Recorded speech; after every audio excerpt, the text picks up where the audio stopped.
We all went to civics class, and one of the fundamental concepts of democracy is checks and balances.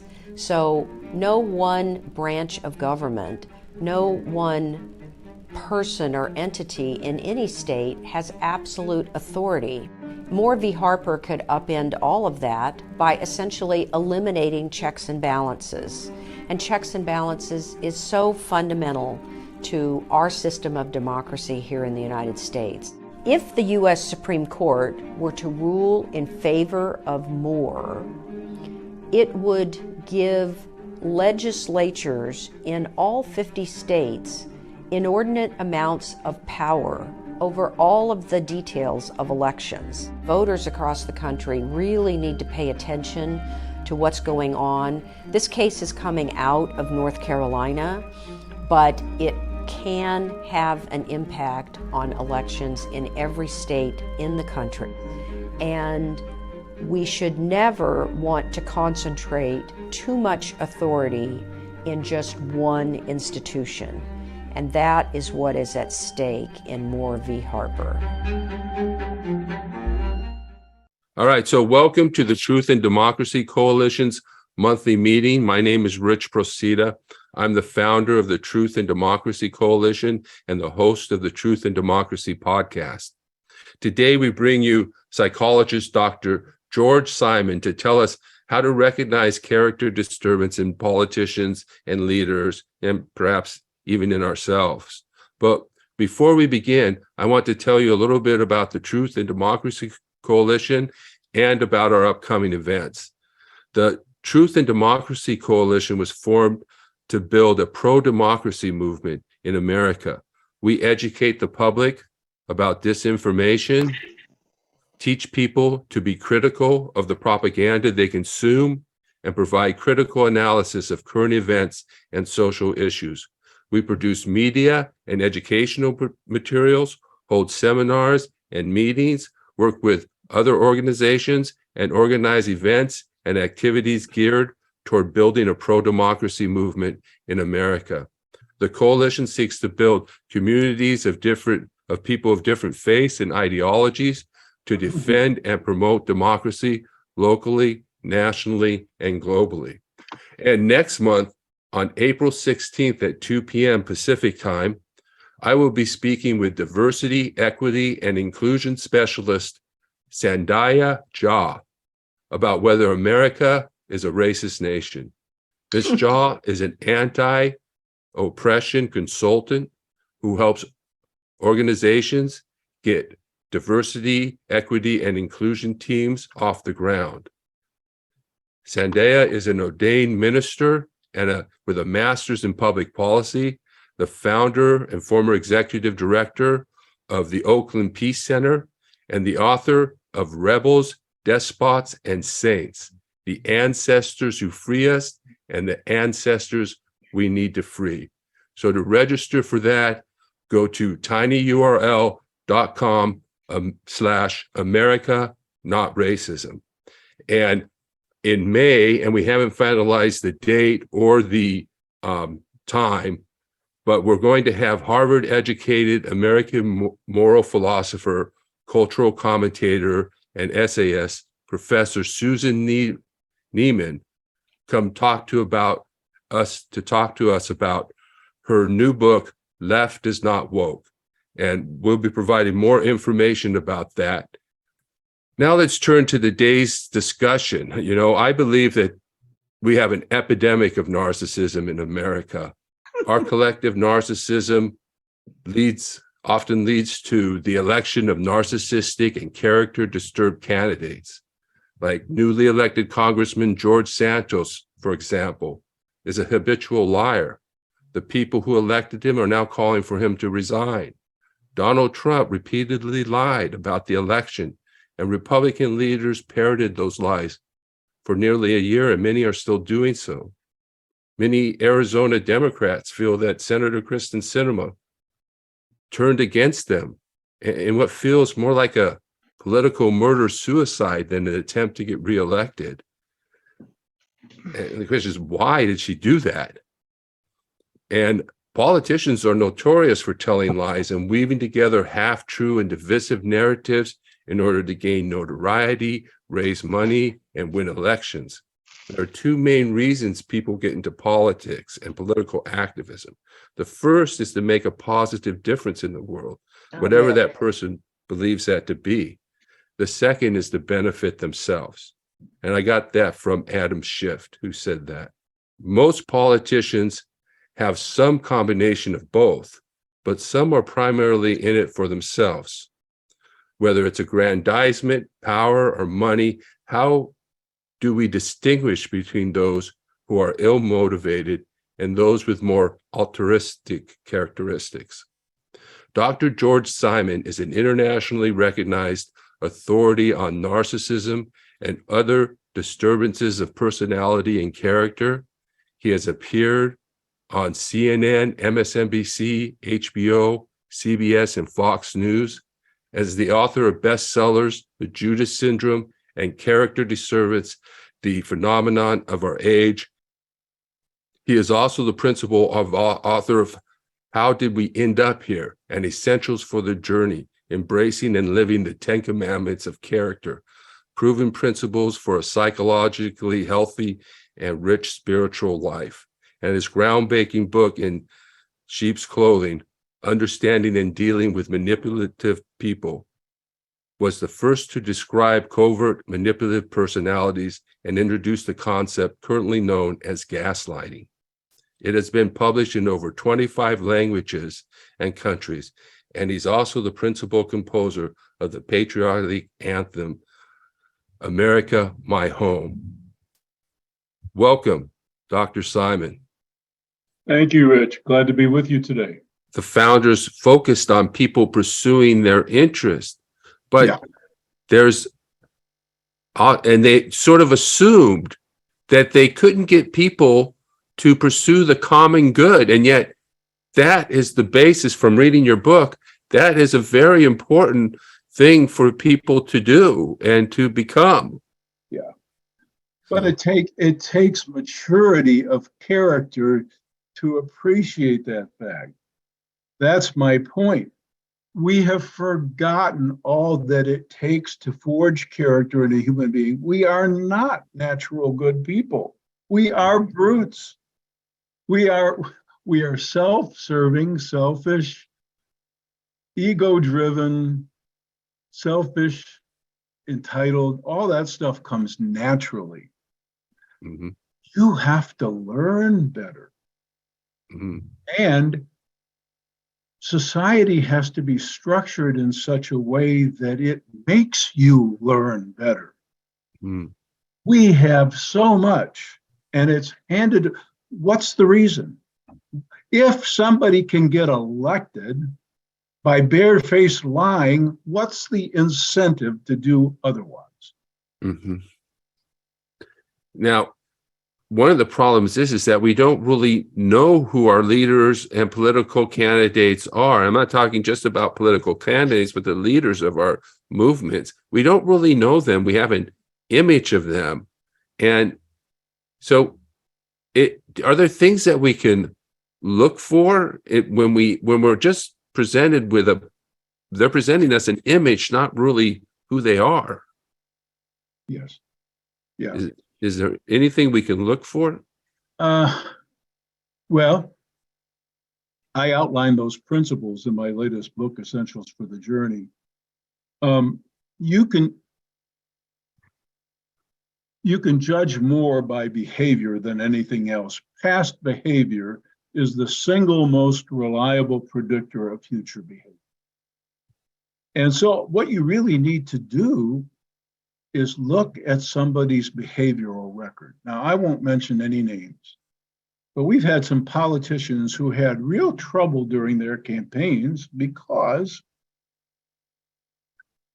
they were so focused on themselves and their power that they ended up basically abusing even those who were trying to help them get elected. Mm-hmm. What makes anybody think that they will behave any differently in office with more power? Now, Past behavior is the thing, but you have to know what to look for. You have to know what principles of behavior make for good character.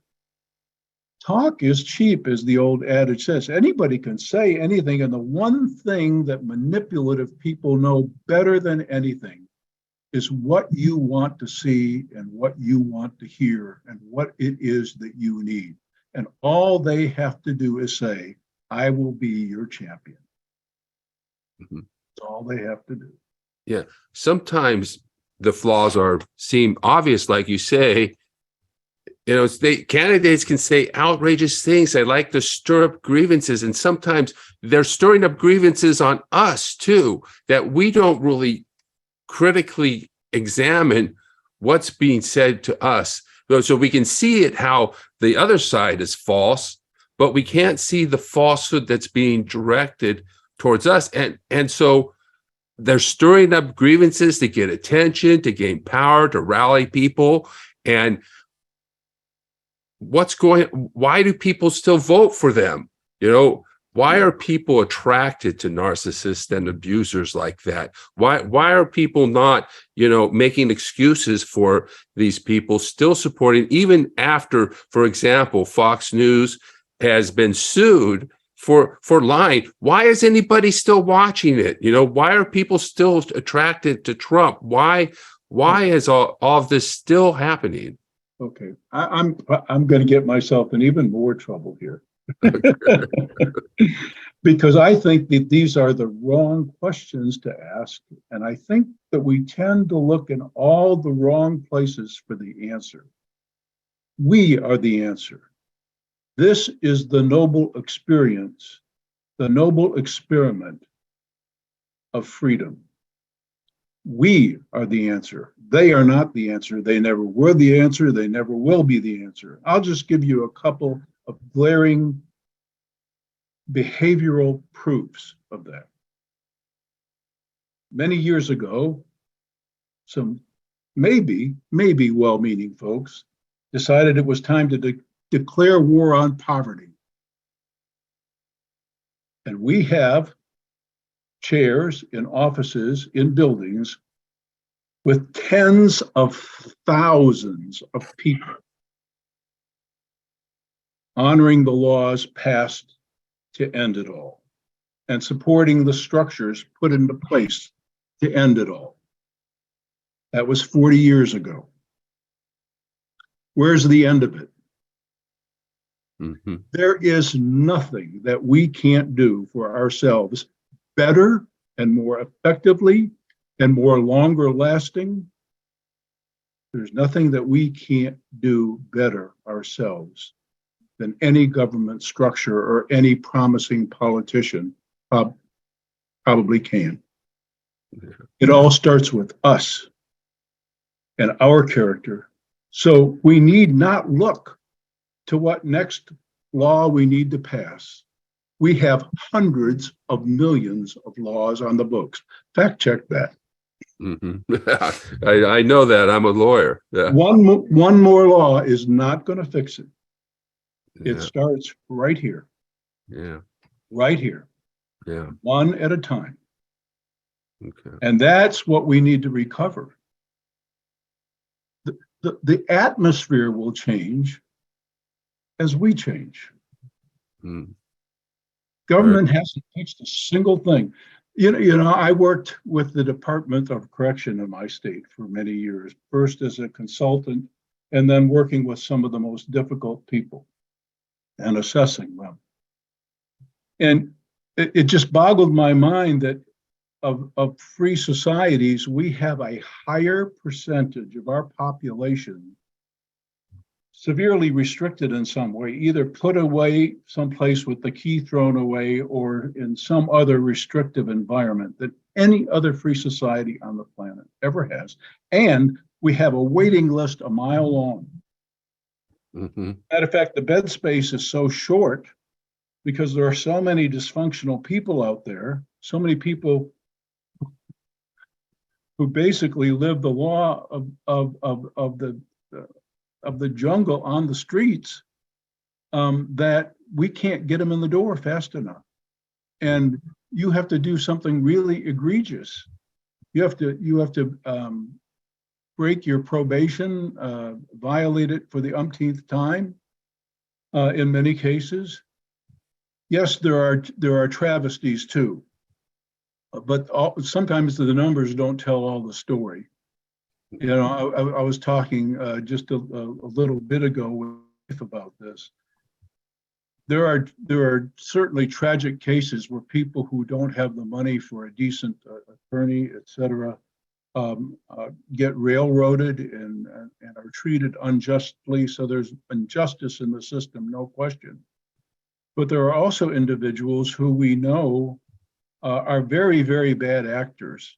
And the only way we've been able to deal with them is to finally maybe get them on a smaller crime. You know, it was Al Capone did many, many things besides evade his taxes. Mm-hmm. That's what they were able to get him on, you see. So you can't just look at the statistics and say, oh my goodness, the system is so broken. It's we who are broken. It's the fact that there are so many of us who can't function decently. Yeah. That's the problem. Mm-hmm. Let's take a look at that, and let's take a look at why that's true, despite the fact that we have programs and programs and programs and housing programs. Why are there any? Why? I thought we fixed that. I thought we have it would boggle your mind to know just the budget of the Department of Housing and Urban Development. Yeah. Why is anybody on the streets? Yeah. Government is not going to fix this for us. Mm-hmm. If it's going to get fixed, we're going to fix it. We're going to take our power back. We're going to take our voice back. We're going to take the responsibility back. Mm-hmm. We're going to be that stand-up person. Yeah. You know, I do Social Security disability law, and I know that you've worked in the corrections with probably some very severe abusers. And I sometimes say that sometimes I work with the worst they let out of prison. And, but I've always thought, you know, and I think a lot of people still think this, that abuse leads to more abuse, that somehow anybody who abuses a child, for example, was abused themselves, hurt people, you know, but that's not really the case, is it? No, not always the case at all. As a matter of fact, it's increasingly rarely the case. These days, who hurts people more than anything are entitled, spoiled, selfish, greedy, character deficient people who just simply never grew up. And here's the thing, I say this in all my training workshops. At a moral development level, so many of us today are unfortunately about 4 years old. And the one thing you don't want to do is give the keys to the car to the 4-year-old. Mm-hmm. Because first of all, they don't know how to operate it. Even if they don't have evil intent, they're going to wreck it, and they might just kill somebody in the process too. And yet, we hand the reins of great power to people who are at a moral development level of a 4-year-old. Mm. That's on us.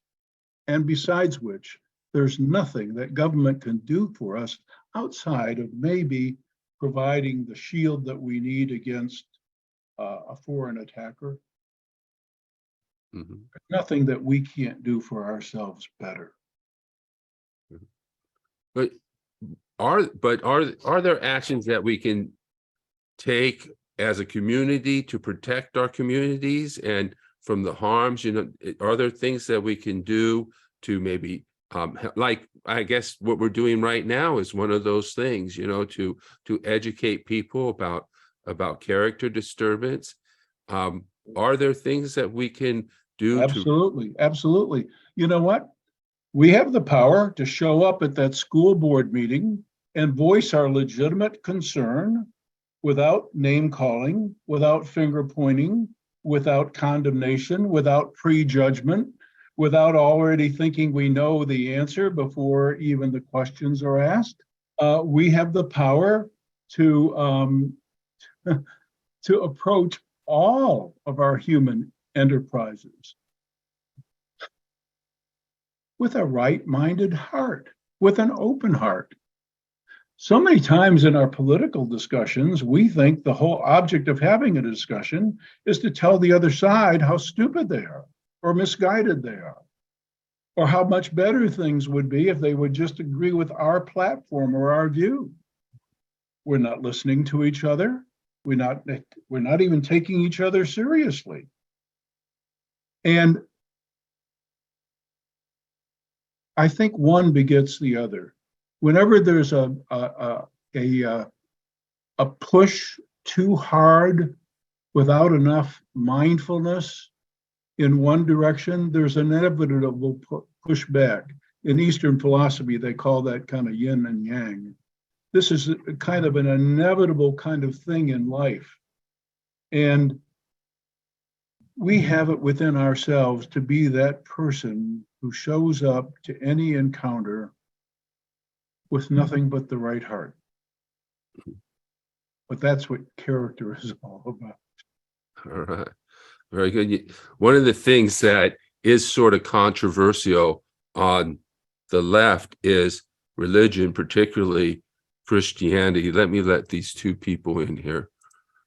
And we have some types of disinformation being spread about that, as to the role of Christianity and all of that in our society, and the role of religion. Perhaps we've made it so personal and not very public.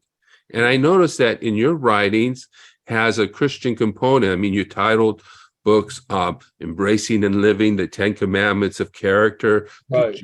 the Judas Syndrome, and Right. In Sheep's Clothing. They're all references to Scripture. Right. So why is Christianity important to you, and how has it influenced your work?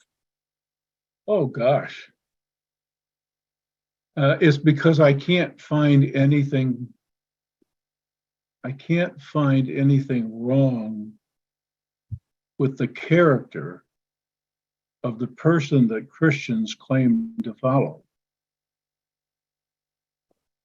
That's why. And I can't find anything wrong with the way of being and living that that person of character advocated. And it turns my stomach to see people who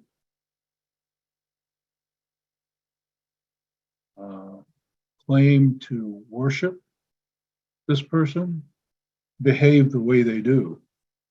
I'll quote somebody, a writer that I really, really love, and a spiritual guide who I really, really love, and he said recently, Jesus never asked anyone to worship him, only to follow his way, only to follow the way of living and being that he was trying to advocate. And I'll be the first to admit that I fail at that. Mm-hmm. But I don't make any apologies for finding nothing wrong in either his character or his message. Yeah, I often tell people that a lot of people think that religion should be separate from our political discussions, and yet, loving our neighbor, welcoming the foreigner, treating the foreigner as one native born, or welcoming the stranger, lifting up the lowly, bringing down the powerful, or leaving the rich empty. These are all things that we want people coming into the polling booth with that type of moral development. And in my life, actually, Christianity was a big reason why I chose to work and do Social Security disability. I felt that, I would be building up my treasure in heaven by helping the poor, and the ethical and moral standards that were laid out in Scripture that I absorbed were ones that were positive and have made me who I am, not the perfect character. Obviously, I've had my problems, but it's not a struggle between religion, no religion, or no Christianity, or Christianity in politics. It's both sides need to take those values and those beliefs into the polling pool, both, and we need to confront those, right, like you said, who are using scripture for their own self-aggrandizement or to do evil, and use scripture instead to do good. Right. And it should be said that there are plenty of people who don't identify as either particularly religious or Christian, that don't profess any faith, who have some pretty decent character, and who live admirable lives. So you don't need to be, like I said, talk is cheap. Talking the talk takes no effort at all. All you have to do is open this orifice and flap your jaws. It's all it takes. Being good is difficult. It involves sacrifice. It takes real love. I believe that's what this person I claim to follow was advocating. I just happen to personally believe that's what it was all about. I believe that's what his life was all about. I take it very seriously, more seriously these days than I've ever taken it. But talk is cheap.